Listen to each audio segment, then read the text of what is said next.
Hey everyone, it's Petra from Petra Fisher Movement.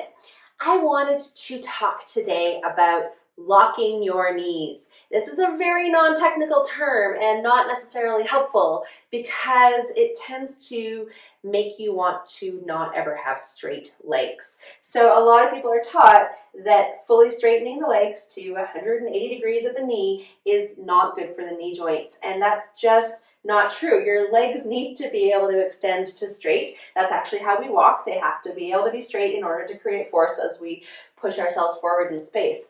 So what then are we being asked to avoid?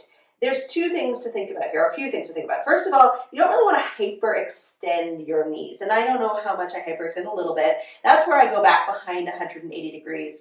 Hyperextension is a bit complicated and I don't really want to get into it today, but you don't want to push back way back like that. So if that's your habit, then see if you can have enough of a bend in your knees to just kind of be straight down. It's usually a more productive place to be, and there's work you can do on it. And again, it's not bad to be a hyperextender, but it's not really, like, you don't want to push back.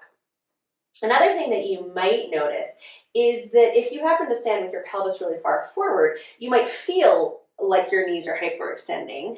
This is not a hyperextension. This is a pelvis forward, but it looks kind of wonky through the knee. So you can really measure it best when your hips are over your heels. And I've got other videos on that on my YouTube. So by all means, check out hips over heels. So pelvis forward is not hyperextension.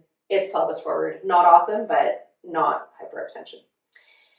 Where I do get concerned, where I do feel like a knee lock is a thing, is if I'm standing with my legs straight and I'm squeezing my thigh muscles to get there, if I'm really gripping through the front. And that's actually quite a common reaction when people start moving their hips back over their heels for the first time. If you can't hold yourself there easily, your quads will tend to tense up to hold you because your body's amazing and you're not going to just fall over. It's holding you there however it can. So there's nothing wrong with tensing your quads either, but as a long-term strategy, it's not the best. What we want is nice squishy quads and straight legs in our regular standing, and then that's going to give us a really optimal place to be using our butt and hamstring to hold us up rather than our quads and our psoas or hyperextending. So it's the holding the quads that you need to be able to let go of. This can be tricky for people who are quad holders. If you're not a quad holder, it's pretty easy to work on. You can check this out just by leaning against a wall. The more you lean, the easier this is going to be.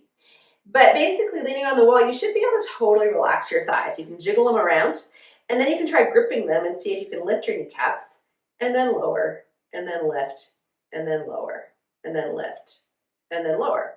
That's kind of it's not an exercise exactly. It's like an experiment where if you're able to lift and lower your kneecaps when you're standing, then you know that you're not gripping them because you're able to lift and lower them, and you just leave them lower and you're good to go.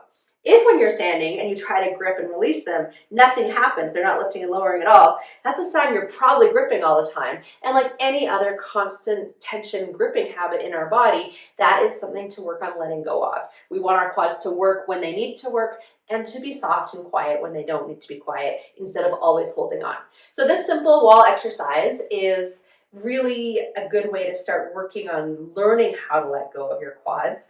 But if you're finding that's not coming easily for you, it's probably because you need to spend more time working on your standing ability so that you're able to engage more butt and hamstrings. I've got lots on that on my YouTube channel, and I also teach it a lot in my Take 10 program. So you can work on that in either way. And really that's going to be a combination of getting longer, stronger hamstrings and a nice relaxed release set of psoas muscles. And that should give your quads a break along with this little quad release exercise.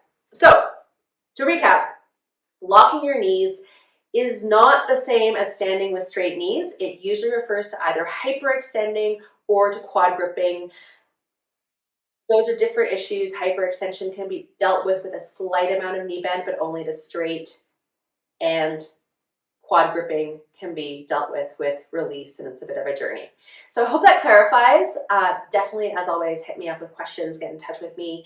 My website is Petra Fisher Movement. You can definitely get in touch with me over there or through my Instagram, Petra Fisher Movement on Instagram as well. Okay, bye.